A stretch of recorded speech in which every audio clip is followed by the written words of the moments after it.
Hello. The U.S. sheep industry reveals what happens when our nation ignores market failure for too long. And it's a case study applicable to every livestock sector in America. So let's examine market failure. Market failure occurs when a market functions contrary to the forces of competition, meaning when it defies the economic law of supply and demand. Looking at the sheep industry, we see demand for lamb meat has increased substantially for longer than the past decade, beginning in 2012. And although consumption is not the same as the economic term demand, it can be viewed as a proxy for demand when consumption begins a long-term upswing. And that's exactly what's happening in the sheep industry. Consumers are purchasing more lamb and paying higher prices for it. If the sheep market was functioning according to competitive forces, meaning according to the law of supply and demand, then surely the domestic production of lamb would have likewise increased to keep pace with the long-term upswing of domestic consumption. That's how a competitive market should function. From 2012 through 2023, lamb consumption in America increased by more than 40%. Now, a functional market would predict that domestic lamb production would likewise grow by about the same amount, but it certainly would not predict that domestic production would decline. But that's exactly what happened. Domestic lamb production fell nearly 17%, while consumption grew more than 40%. So there it is. A crystal clear example of severe market failure in an important domestic livestock industry.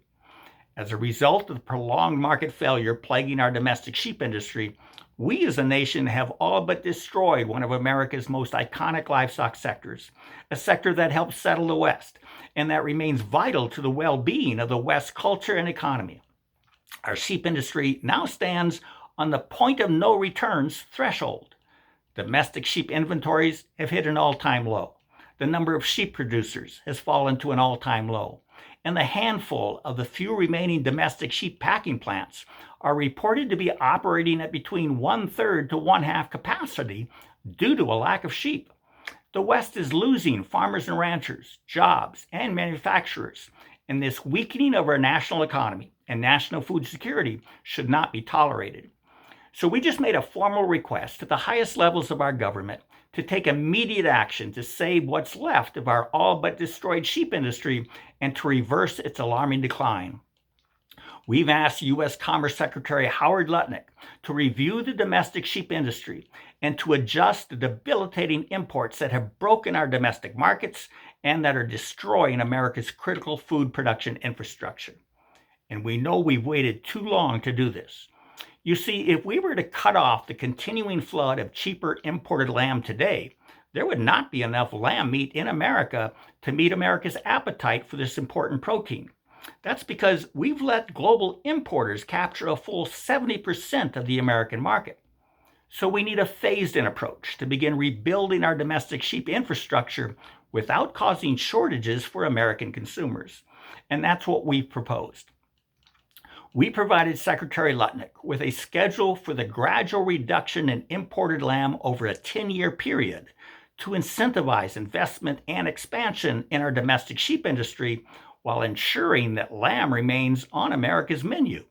And we've asked the Secretary to increase tariffs on all lamb and sheep meat to $1.25 per pound. This proposed $1.25 per pound tariff represents an increase from zero tariffs that currently apply to the flood of cheaper imports coming from Australia. Now, between 2020 and 2022, Australia alone grew its sheep flock by an additional 6.7 million sheep, which represents a greater increase of their flock than all the sheep left in America, which is only slightly over 5 million head. The reason Australia is increasing its sheep flock is to further capture more of the U.S. lamb market away from our domestic producers. If you agree that it's in our national security interest to maintain near self-sufficiency in the production of such an important protein as lamb, and if you support family-scale farmers and ranchers in the United States, then we need your help to rebuild our domestic sheep industry and to support America's family farmers and ranchers. And here's what you can do.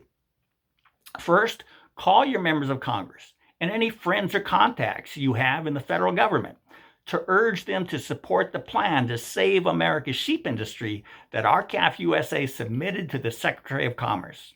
Second, When you go to your grocery store to buy lamb, tell the grocer that you want American lamb because you want to support America's family farmers and ranchers. Well, I'm Bill Bullard with RCAF USA, the voice of the independent cattle and sheep producers in the United States of America. With that, have a productive week. Goodbye.